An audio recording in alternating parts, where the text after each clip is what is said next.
ناظرین، بہت سی ایسی شخصیات ہوتی ہیں کہ جن کی شخصیت کی مختلف جہتیں ہوا کرتی ہیں. ڈاکٹر محمد احمد قادری صاحب آج ہمارے ساتھ موجود ہیں. سر السلام علیکم ورحمۃ اللہ وبرکاتہ. وعلیکم السلام ورحمۃ اللہ. سر کہاں آپ کی ولادت کس جگہ؟ کراچی کی ہے یا کہاں سے؟ 25 دسمبر 1958. اچھا، ماشاء اللہ.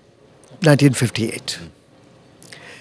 سندھ کا ایک نواحی علاقہ ہے اچھا، جس کا نام کھپرو ہے. کھپرو جی جی جی جی. میں وہاں پیدا ہوا. اچھا اچھا اچھا، زبردست. اور میرے والدین ہندوستان سے ہجرت کر کے تشریف لائے تھے.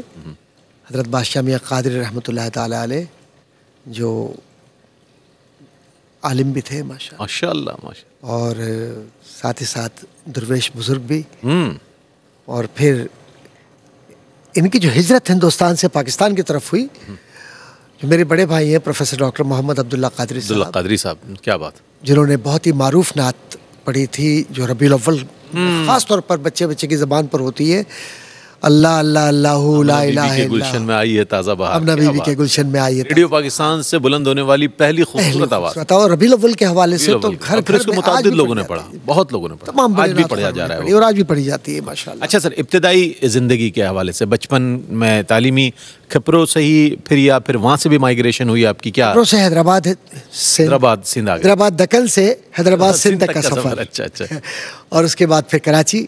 ظاہر ہے کہ اس کے بعد پھر یہاں پر زندگی گزری. کے احوال میں سر کھیل کود سے متعلق آج بھی آپ ماشاءاللہ، میں آف دا ریکارڈ بھی بتا دوں سر کو، میں کہتا ہوں سر آپ کی فزیکل اپیرنس ایسی ہے کہ رشک آتا ہے کہ ماشاءاللہ نوجوانوں والی ماشاءاللہ. وہاں کا کرم ہے یہ سب، اللہ اس کے رسول کا کرم ہے. والدین کی سر جو سرپرستی رہی تعلیم کے اعتبار سے، بڑے بھائی عبداللہ قادری صاحب تو ماشاءاللہ وہ سرپرستی کرتے ہی رہے ہوں گے، تو والدین کا کتنا اس میں آپ کے شامل رہا؟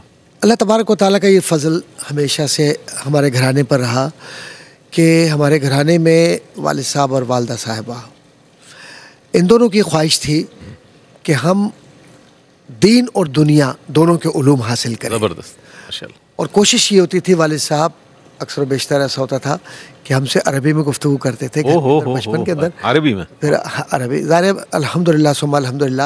والد صاحب کا یہ کہنا تھا کہ ہم بنی ہاشم ہیں، بنی ہاشم ہے، اور ہاشمیوں کی زبان عربی ہے، تو جب تک اپنی زبان نہ آئے تو نسب کیسا. کیا بات. اچھا، والد صاحب کی طرح. اچھا، میں یہی دیکھتا ہوں آپ کو مختلف زبانوں بیان پر قدرت ہے. اللہ اس کے یعنی عربی میں ہم نے سنا آپ کو، انگلش میں سنا، اردو میں، اور کتنی زبانیں ماشاءاللہ. فارسی بھی تھوڑی بہت آتی ہے، فارسی بھی ماشاءاللہ، اور پنجابی بھی تھوڑی بہت. زبردست زبردست ماشاءاللہ. ساتھ ہی ساتھ یہ ہے کہ ساری زبانیں میری اپنی. کھپرو میں آپ کی ولادت ہے تو سندھی آپ نہیں، مطلب اصل میں سندھی زبان میں اس حد تک سمجھتا ہوں کہ سمجھ لیتا ہوں، سمجھنے کی حد تک. اور خاص طور پر جب میں کراچی یونیورسٹی کے اندر میرے پاس ذمہ داریاں تھیں تو کچھ کام میں نے جب پاکستان سے باہر میں گیا تو میں نے شاہ جو رسالوں پر کیا، تصوف کے حوالے سے، حضرت شاہ لطیف بھٹائی رحمۃ اللہ تعالیٰ علیہ. اور اسی طریقے سے تصوف کے حوالے سے سندھ میں جو کام ہوا، پاکستان میں جو کام ہوا، اس کو انگریزی میں ٹرانسفارم کر کے لوگوں تک پہنچایا. بڑی خدمت. خوش نصیبی یہ رہی کہ یہ کتب پڑھی جو درس نظامی کی ہیں کتب ساری، اور پھر اس کے بعد شرمیات عامل صرف نحو کے حوالے سے، اور دیگر کتب النحو الواضحہ ہے یا نحو میر ہے فارسی کے اندر، اور پھر اس کے بعد فقہ کے اندر کتب ہیں، معانی میں ہے.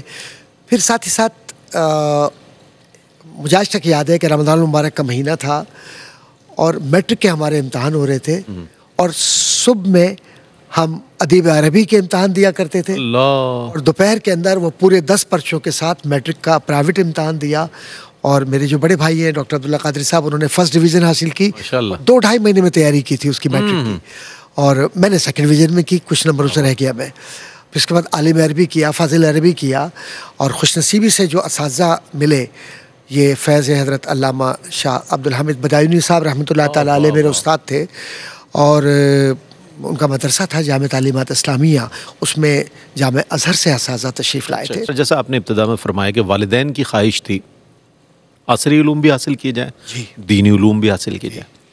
کسی بچے کے لیے یہ آسان نہیں ہوتا. تو یہ دونوں چیزیں کیسے مینیج کی آپ نے؟ میرے سمجھ سے باہر ہے، میں چاہتا ہوں ہمارے ناظرین کے لیے بھی کچھ بتائیں. میں اپنے بہن بھائی سے ایک بات عرض کروں، اور میں بالکل بغیر کسی تکلف کے عرض کر رہا ہوں. بالکل ایک غلط فہمی تو ہم دور کر لیں کہ عربی علوم پڑھنے سے بچہ نعوذ باللہ من ذالک غبی ہو جاتا ہے یا کن ذہن ہو جاتا ہے یا بالکل وہ سمجھیں کہ ختم ہو جاتا ہے معاشرے میں. نہیں, قرآن اور حدیث آپ کے ذہن کو کھولتے ہیں, آپ کو راستے دکھلاتے ہیں, روشنی ہے, یہ مینار نور ہے. واہ واہ واہ. اور جب آپ آگے چلتے ہیں, مجھے آج تک یاد ہے رئیس بھائی کہ جب میں جامعہ کراچی میں نے بی اے آنرز میں ایڈمیشن لیا پولیٹیکل سائنس کے اندر. میرا پہلا ایڈمیشن جب ہوا تھا وہ آنرز انگلش میں ہوا تھا, لیکن میں نے کہا میں پولیٹیکل سائنس میں کروں گا. میں پولیٹیکل سائنس میں نے ٹرانسفر کروایا.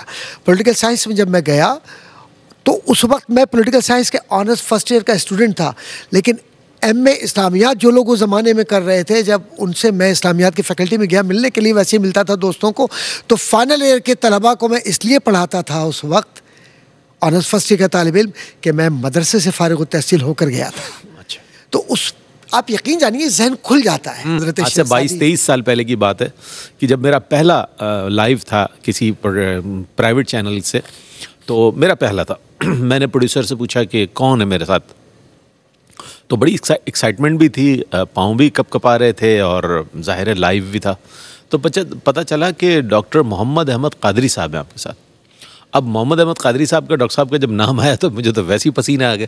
میں نے کہا ڈاکٹر صاحب کی تو بہت بڑی شخصیت ہے, یہ تو جامعہ کراچی کے استاذ ہیں, اور ان کے تو جو شاگرد ہیں وہ خود لیکچرر اور پروفیسر ہیں. تو میں ذرا گھبرایا. میں نے کہا ڈاکٹر صاحب کا نمبر دے دیں مجھے. تو بڑے ڈرتے ڈرتے میں نے ڈائل کیا نمبر, ڈاکٹر صاحب کو ملایا. ڈاکٹر صاحب, میں نے کہا میرا نام رئیس احمد ہے اور فلاں چینل کے لیے آج پروگرام ہے اور سیرت النبی پہ بات کرنی ہے سر. عید میلاد النبی کا ہی کچھ سلسلہ تھا. تو میں نے کہا سر وہ آپ سے بات کرنی تھی. میں نے کہا کس طرح میں آپ سے بات کروں اور کیا تیاری, ظاہر ہے پہلا پروگرام. تو سر نے بڑی شفقت اور بڑی محبت اور بڑی اپنائیت کے ساتھ ایسا مجھے گائیڈ کیا کہ مجھے لگا نہیں کہ سر سے میری کوئی پہلی ملاقات ہوگی یا سر کے ساتھ میں کوئی پہلا پروگرام کر رہا ہوں گا. اور سر نے کچھ گائیڈ بھی کیا کہ آپ یہ چیزیں دیکھ لیں اور اس کے بعد ہم انشاءاللہ اس پر بات کریں گے. تو وہ ایسی یہ شخصیات جو ہوتی ہیں, شجر سایہ دار جیسی شخصیت. کتابوں کی تصنیف کے حوالے سے سر ہم جاننا چاہیں گے کن کن موضوعات کا تصوف پر آپ کا بہت زیادہ فوکس ہے اور کن کن شعبوں میں آپ نے کام کیا. میں ایک بات عرض کرتا چلوں کہ مجھے اللہ تعالیٰ نے یہ موقع دیا کہ سپٹمبر 11 کے بعد میں امریکہ گیا. اچھا. سپٹمبر میں یعنی 11 کے بعد دسمبر میں امریکہ گیا. وہاں تو بڑی ریزرویشنز ہوں گی سر. ریزرویشنز تھی, پریشانیاں تھیں, اور بہت سارے لوگ تو ایسے تھے کہ جو اپنی ہیئت کو بدل رہے تھے. وہاں جانے کے بعد مجھے موقع ملا کام کرنے کا, اور وہاں صحیح بات یہ ہے کہ دو طرح سے. جی جی. ایک تو جو انٹرفیتھ ڈائلاگ ہوتے تھے, اس میں عیسائی, یہودی, ہندو, مسلمان, سکھ اور اس طرح کی جو دیگر کمیونٹیز تھیں, ان کے بڑے بڑے فنکشنز ہوتے تھے. تو اس کے اندر الحمدللہ مجھے انگریزی میں گفتگو کرتے ہوئے کوئی مشکل نہیں ہوتی تھی. پورے کیلیفورنیا, کیونکہ اسٹیٹ کیلیفورنیا کی ہے, تو مختلف جگہوں پر وہاں برکلی یونیورسٹی ہے, وہاں پر UCLA ہے, وہاں ہیورڈ یونیورسٹی ہے, یہ بڑی بڑی یونیورسٹیز, اور مجھے انٹریکشن کا موقع ملا. ایک آرگنائزیشن بھی ہے سر آپ کی, میں چاہتا ہوں اس کا بھی کچھ ذکر کرتے ہیں, اس کے ذریعے کی جو کام. جی, میں یہ عرض کرتا ہوں. تو وہاں جاتے ہی میں نے پہلے ایاز بھائی کے ساتھ یہ بات کی کہ ایاز بھائی ہمیں ایسے وقت میں کہ جب دنیا کے اندر اسلام کے متعلق غلط فہمی ہے, تو تصوف کے حوالے سے, کیونکہ تصوف امن کا پیغام ہے, محبت کا پیغام ہے, اور جو تصوف کے لوگ ہیں وہ کبھی کسی سے نفرت نہیں کرتے. آغاز کیا تو وہاں Islamic educational and cultural research centre,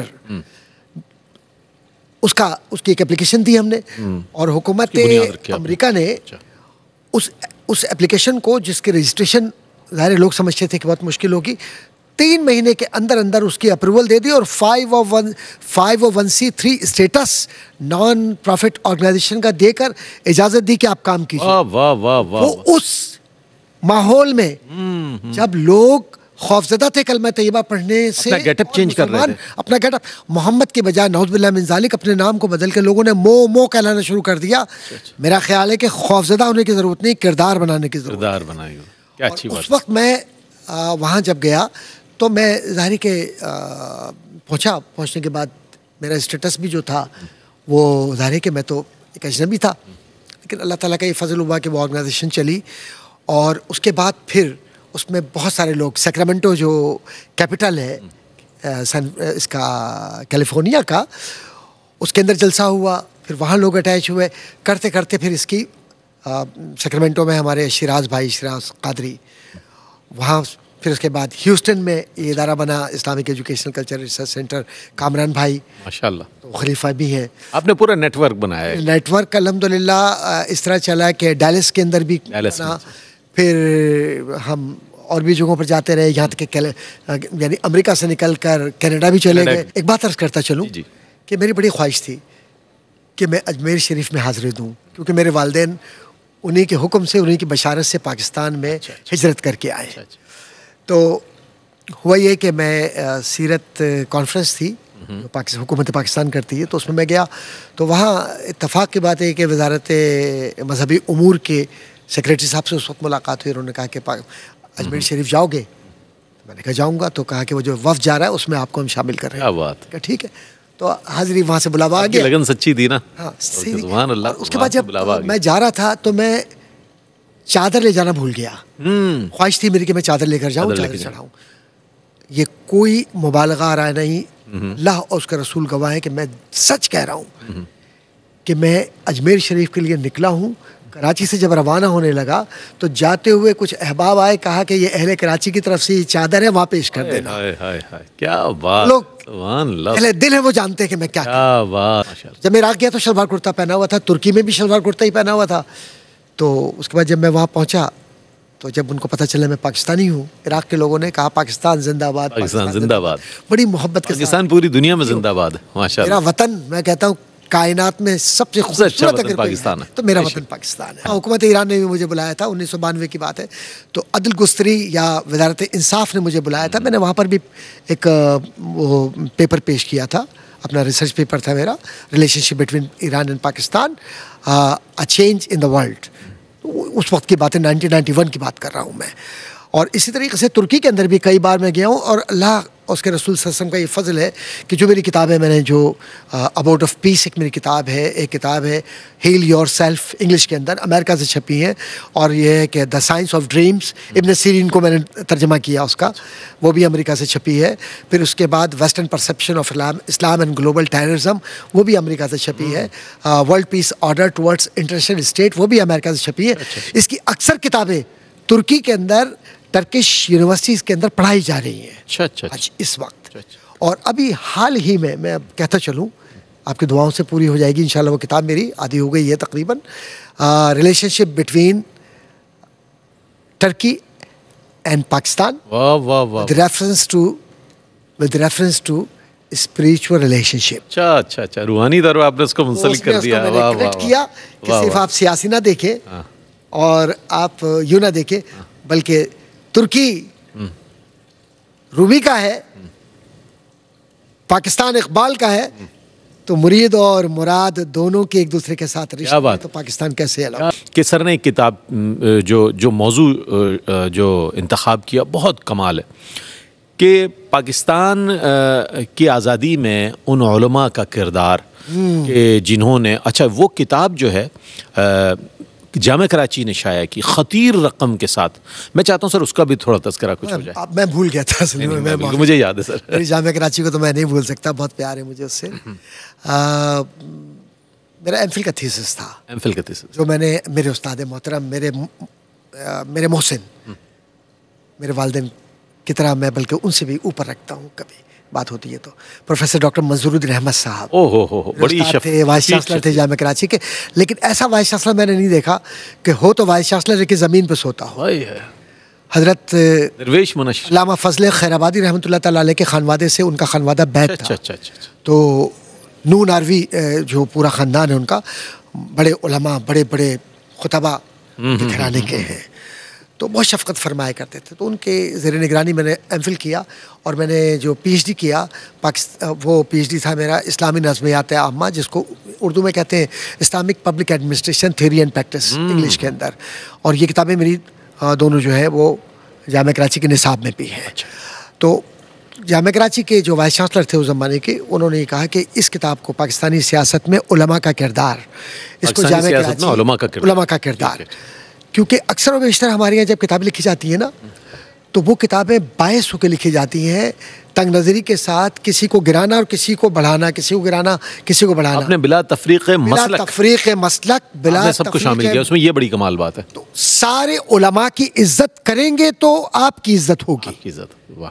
آپ یہ نہ کریں کہ یہ اس کو جب تک میں کمتر ثابت نہ کر دوں اس وقت تک نہ ہو، کیونکہ جو کمتر ہے اس کو رب نے کمتر کر دیا. عدل کا تقاضا بھی سر یہی ہے، عدل کا تقاضا. کمتر برتر یہ رب کا معاملہ ہے نا، وہ خود کرے گا. تو اس میں نے پاکستانی سیاست میں علماء کے کردار میں نے شروع میں تمام مکاتب فکر کے مسالک اور ان کی تعریف اور ان کے مدارس ہندوستان میں اور پاکستان کے اندر، پھر اس کے بعد ان کی سیاسی جو جماعتیں ہیں وہ پھر کس طرح سے وہ ایک دوسرے سے الائنس کرتی ہیں، پھر علماء کے جو نکات تھے اور پھر جو اسلامی تحریکات ہیں پاکستان کی، تو 77 تک جا کر میں نے ضیاء الحق صاحب تک جا کر اس کو مکمل کیا. 77 کے بعد کام کرنے کی صحیح معنوں میں ضرورت ہے، لیکن غیر جانبداری کے ساتھ. اچھا، ایک چیز جو ہم آپ میں دیکھتے ہیں، روحانیت. وہ جب بھی کوئی موضوع ہوتا ہے میرے پاس، میرے سر کے ساتھ بہت پروگرام ہے، میں نے کئی پروگرام کیے، یہ بات بالکل اس میں اور کوئی بھی سوال ہو سر پورا جواب دینے کے بعد اس کو منسلک کر دیں گے رسول اللہ صلی اللہ علیہ وسلم کی ذات والا صفات سے، اہل بیت اطہار علیہ السلام کے حوالے سے، صحابہ کے رضوان اللہ تعالی علیہم اجمعین، یا اہل اللہ کے حوالے سے. یہ 4-5 چیزیں جو ہیں سر اس کو لاتے وائنڈ اپ کرتے ہوئے نا وہ لا کر رکھ دیتے ہیں تاکہ ایک لائن آف ڈائریکشن مل جائے سننے والے کو کہ بھائی جناب آپ کا مرکز و محور یہ ہے. ایک بات عرض کرتا چلوں کہ جب میں امریکہ گیا تو کیلیفورنیا، سان فرانسسکو، بیریا جس کو کہتے ہیں آپ سلیکون ویلی، وہ پوری ورلڈ کا مرکز ہے کمپیوٹر کا اور اکانومی ہب ہے امریکہ کا. اچھا. اللہ تعالیٰ نے مجھے موقع دیا وہاں پر. برکلی یونیورسٹی ساتھ تھی، کام کر رہا تھا میں western perception of Islam and global terrorism کے اوپر. گلوبل ٹیررزم سپٹمبر 11 کے بعد کر رہا ہوں کام. اللہ نے کرا دیا حضور کے کرم سے، وہ چھپ بھی گیا اور وہ امیزون وغیرہ کے اوپر کافی سیل بھی گیا ہے، کافی ہوا ہے ماشاءاللہ. تو میں یہ عرض کر رہا ہوں، وہاں یہ خیال پیدا ہوا کہ دیکھو پیغام اسلام کا اگر جانا ہے نا تو تصوف کے ذریعے جانا ہے، ورنہ اگر تصوف کے ذریعے نہیں گیا تو پھر یہ نفرتوں کی دیواریں کھڑی رہیں گی. تو میلاد کانفرنس، اچھا وہاں ذرا سا میں یہ عرض کرتا چلوں، کچھ احباب ایسے ہیں کہ جو سارے کے اپنے اپنے مسلک کے ہوتے ہیں، تو وہاں میلاد کرنا اور میلاد کے لیے جلوس یا ان سب چیزوں کی طرف رجحان نہیں تھا لوگوں کا اتنا. لیکن الحمدللہ ثم الحمدللہ جب ہم نے ایک میلاد کانفرنس کی تو آپ حیران ہوں گے، تقریباً کوئی 1200 سے زیادہ لوگ تھے اس کے اندر.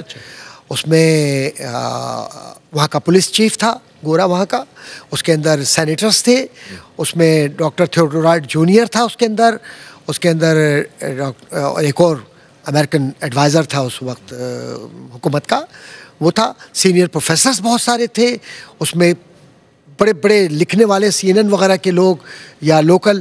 اور میں یہ عرض کرتا چلوں کہ میں نے وہاں پر میڈیا پر بھی کام کیا اور انگلش کے پروگراموں کے اندر بھی میں آتا رہا، اور ریگولر میں نے تصوف کے اوپر وہاں تقریباً کوئی 3 سال تک ہمراہی، ایک پاکستانی چینل تھا، اس میں تصوف کے حوالے سے، انسانیت کے حوالے سے اس طرح سے کام کیا الحمدللہ کہ ایک بڑی تعداد غیر مسلموں کے مسلمان بھی ہوئی ماشاءاللہ اللہ کے فضل سے. الحمدللہ کہ جہاں میں گیا، میں جہاں پر بھی گیا میری پذیرائی ہوئی، کام آئی، آپ کی زنجیر پہنائی ہوئی. کیا بات ہے. اچھا سر تھوڑا سا لائٹر موڈ کے سوالات ہو جائیں. کیا پسند ہے کھانے پینے میں؟ دال چاول. ڈاکٹر صاحب کو ماشاءاللہ یہ جو صحت ہے، دال چاول سے تو سر تھوڑا آگے بڑھ جائیں. مچھلی بھی پسند ہے؟ دال حیدرآباد دکن والی. سر آپ کو مچھلی بھی پسند ہے؟ مچھلی بھی مجھے پسند ہے الحمدللہ، کھٹی دال حیدرآبادی والی. پھر لیکن امریکہ وغیرہ میں کوشش کرتا ہوں کہ مرغن غذائیں نہ کھاؤں. مریدین تو اگر ان کے بس میں ہو تو وہ مجھے میرے خیال ہے کھانے کے نیچے دفن کر دیں، لیکن اللہ کا فضل ہے میں بھی آپ اس کے لیے تیار نہیں.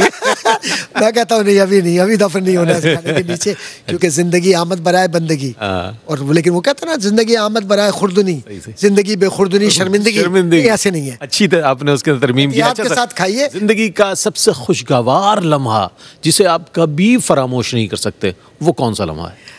اللہ اکبر، وہ مدینہ جس میں حاضری ہوئی، پہلی حاضری آپ کی. یہ آج تک یاد ہے. 1997 کی بات کر رہا ہوں. عمرہ کر لیا، حاضری دی، اور حضور کی بارگاہ میں جب حاضر ہوا مدینہ تو ننگے پیر، اور اپنا ہوش نہیں تھا. میں یہ خدا نخواستہ اپنی کوئی بڑائی کرنے کے لیے میں بزرگ ہوں، یہ وہ عالم نہ پارسا. یہ میں 23 سال میں جو سر سے رابطہ ہے میں بھی پہلی مرتبہ سن رہا ہوں. میں عرض کر رہا ہوں یہ کچھ نہیں ہے, میں کوئی بڑائی کی بات نہیں, ان کے ساری ہے, یہ ان کے کرم کی بات کر رہا ہوں. وہ لمحہ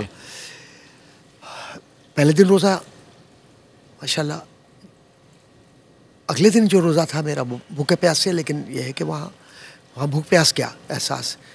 تو حضور کی بارگاہ میں حاضری میں نے دی, باب جبریل داخل ہوا تو سامنے وہ زمزم کی جی بالکل کولر لگے ہوتے ہیں, کولر لگے ہوتے ہیں. تو میں گیا تیزی کے ساتھ, 3 بجے کا وقت تھا, اور تیزی کے ساتھ میں نے کولر لیا, وہ کولر میں سے پانی لیا اور لے کر حضور کے مزار انور کی طرف کہا, حضور آپ ہیں, یہ زمزم ہے, سبحان اللہ کیا کرم ہے.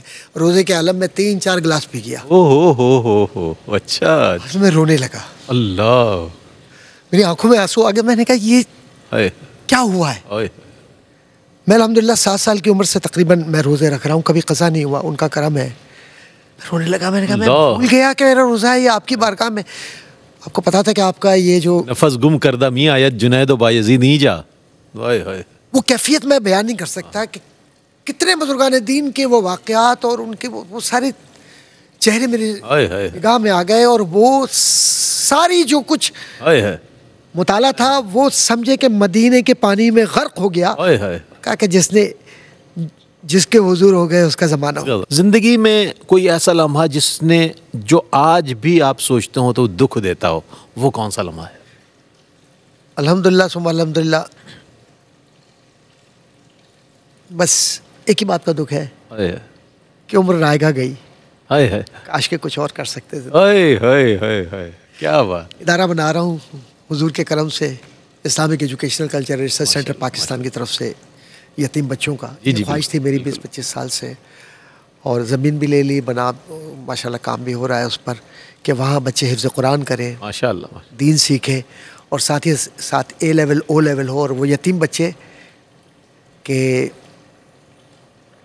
بس میں کیا کہوں, بات کہ وہ بچے خوش ہو جائیں ہم سے, کیا بات, اور رب راضی ہو جائے. اصل میں آپ کا مقصد بچے خوش ہو جائیں نا, بچے خوش ہو گئے, حضور خوش ہے, حضور خوش ہو جائیں. وہ یاد ہے نا میری امت کے بچوں کے لیے ڈاکٹر سرکار نے کیسے یتیم بچوں کو گلے لگا کر عید کے دن کس طریقے سے پیار کیا.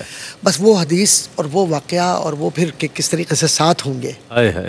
کیا بات, کیا بات, غلامی مل جائے بس. کیا بات ہے بھائی, آپ یقین جانیے یہ تبلیغ کا وہ ذریعہ ہے کہ دل میں جب اتر جانے کوئی ایک بات بھی اور کوئی شخص بھی کلمہ طیبہ پڑھ لے تو سمجھے ہم نے آخرت سنوار لی. سر بہت اچھا, آپ نے خوبصورت کلمات ارشاد فرمائے. میں نے ایک علامہ اقبال کا شعر پڑھا تھا, نگاہ بلند سخن دل نواز جاں پرسوز. نگاہ کی بلندی, سخن کی دل نوازی اور جاں کا پرسوز ہونا, یہی ہے رخت سفر میر کارواں کے لیے.